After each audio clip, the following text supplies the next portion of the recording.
LeBron James had an incredible game-winning buzzer-beating tip-in to beat Indiana, but when you think about it, Stephen A. Smith was the one who motivated him, so he's the one who actually deserves most of the credit for that game winner, according to Stephen A. Smith. If you're a Bucks fan wondering why your team has been so unlucky with injuries come playoff time, Middleton in 22, Giannis in 23, Giannis and Dame in 24, and now it was just announced that Dame is going to be out indefinitely due to a blood clot.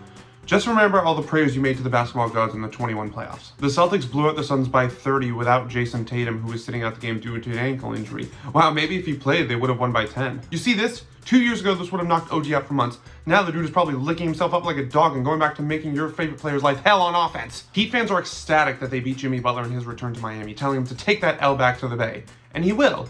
Along with the contract extension the team wasn't willing to give him and the superstar teammate Miami could have only dreamed of pairing him with. Memphis went into halftime of their game against Utah down 1 before using a 41-17 third quarter edge to blow the game wide open. Their strategy? Realizing the Jazz aren't trying to win the game. For anyone wondering if the Thunder regret trading Josh Giddey amid his current hot streak, just realize that Alex Caruso was a team high plus 23 in the win over Sacramento, their 60th win of the season.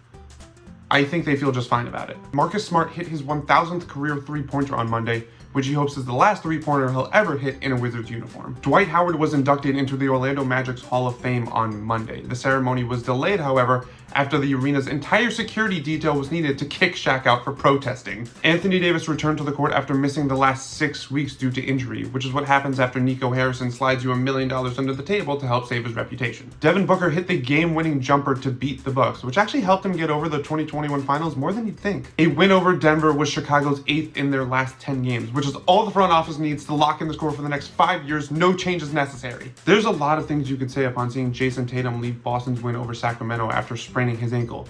I hope he's okay. Speedy recovery. But one of the things you cannot say is Kobe would have played through it. Donovan Mitchell shot 5 of 13 for just 16 points in his return to Utah. What a nice reminder he gave the loyal Jazz fans of all those big-time playoff games of his. George Niang began trash-talking Quentin Grimes in the third quarter of Philly's matchup against Atlanta, saying, "You're only doing this because your guys are injured. If Embiid was still here, you're in the corner. And if Maxey was still here, you're in the corner. And if Niang is as good as he thinks he is, maybe Maxey and Embiid would have wanted him in their corner when he played for the Sixers too." So apparently Tom Thibodeau discovered a radical new strategy in a win over the Wizards that might help the Knicks save their season. Realizing he has more than 8 players. You probably know the Lakers got blown out by the Bulls. You probably know Luka had 34, 8, and 6, Austin Reeves had 25, and LeBron looked a bit rusty in his return. But did you know that Kobe White had 36? Did you know that Matas Buzelis had a career-high 31? Did you know that Josh Giddey had a near quadruple-double? This is the problem with NBA coverage! Colin Sexton was the only Jazz starter in double figures in their loss to Boston, scoring 30 points while nobody had more than 8. The worst part is that this wasn't even the most egregious one-man effort of his career. Jaren Jackson Jr. had 23 points but just 2 rebounds in a loss to the Clippers. Can someone explain to me what he's doing out there?